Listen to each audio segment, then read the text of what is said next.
Depuis toujours, tu es comédien? Oui, j'étais disjockey avant. À la bonne époque, dans les années 80. Sur Bruxelles? Oui, d'abord à la côte. Et puis je suis arrivé ici, pour ceux qui... la gaieté, j'étais là-bas. Et puis en fait, il y avait un DJ pour la soirée. Donc on commençait à 9h du soir jusqu'à 6, 7, 8, 9, 10h du matin. Je veux dire, donc il y avait des abus. Suivez mon œil qui clique. Et j'ai arrêté parce que c'était trop. C'était trop pour moi, donc voilà.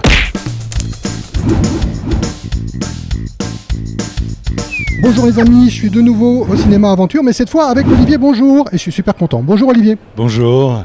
Comment ça va Olivier? Je vais très bien, je suis content d'être là, je crois que ce sont des petites pierres qui sont importantes. T'es venu récolter des graines que t'avais semées il y a quelque temps? C'est plutôt accompagner les graines existantes qui font que ce paysage cinématographique existe. Quand on peut faire quelque chose, avec plaisir. Olivier, je suis sous le charme, je t'avoue, parce que t'es un gros dur comme ça, mais là t'es tellement tendre. Non.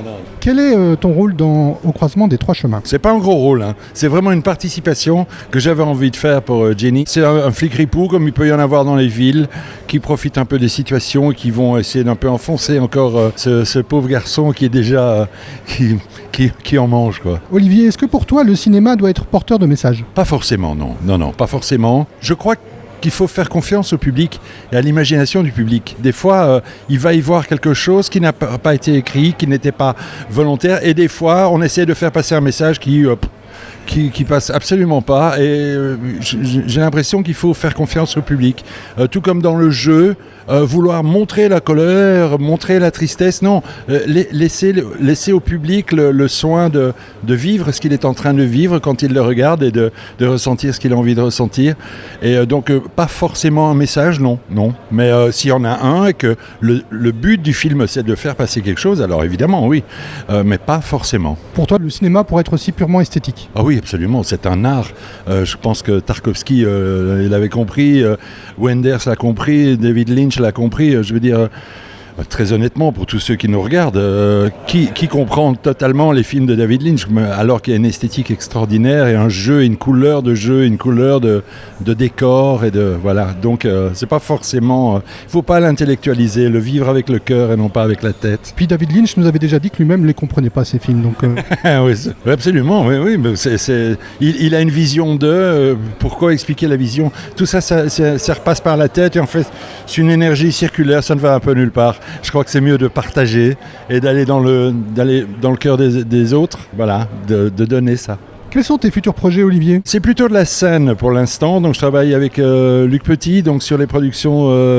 Donc il y a eu le Noël des cathédrales l'année passée, bientôt la Nuit des dragons à Rixensart, au château de Mérode, et puis les nocturnales, donc ce sera l'Arche de Noël où je peux faire Noé. J'ai honte parce que je le savais, parce que tu joues avec Clémence, entre autres, oui, qui est une de mes bonnes amies, donc je le savais bien. Excuse-moi Olivier. Non, il ne faut pas t'excuser. Olivier, quelle est pour toi la vision du comédien et de l'acteur au jour d'aujourd'hui? Il y a plusieurs niveaux, je dirais financièrement. On n'en parle même pas. Disons que voilà, en gros, il y a les têtes d'affiche qui peuvent réussir à s'en sortir, même plutôt bien quand ils y en sortent. Et puis après, voilà, il y a vraiment, ça a très très fort changé depuis le Covid, je trouve. Je pense qu'il n'y a peut-être pas assez la notion de training. Je veux dire par là qu'on pratique un art et que l'entraînement est tout comme le font les peintres, les danseurs, les gymnastes. Enfin, je veux dire, voilà, on n'est pas encore dans cette dynamique-là, comme le sont les acteurs anglophones, germanophones de Scandinavie. Ils ont cette notion de training. Donc, on peut des fois être un peu à la traîne par rapport à ça. On est très fort dans le mental, dans les faits. Et je pense que le cœur est un muscle. Ça se travaille. Et voilà, moi, je suis partisan d'un travail à ce niveau-là. Notre position, on essaie de s'en sortir, on essaie de faire du mieux qu'on peut et de donner le maximum qu'on a au moment où on l'a par rapport à ce qui est vécu. Moi, je suis heureux. Voilà, ça fait 41 ans maintenant que je fais ce métier. Et je ne suis pas prêt d'arrêter. Olivier, je pense que beaucoup de gens te connaissent. Beaucoup de gens se disent Olivier, il cartonne, il est dans beaucoup de séries. Oui. Je me permets de te poser la question, est-ce que toi, en tant que comédien assez connu en Belgique, est-ce que tu as un autre métier? Eh bien non. Non, j'ai d'autres passions, je me dirige vers d'autres choses.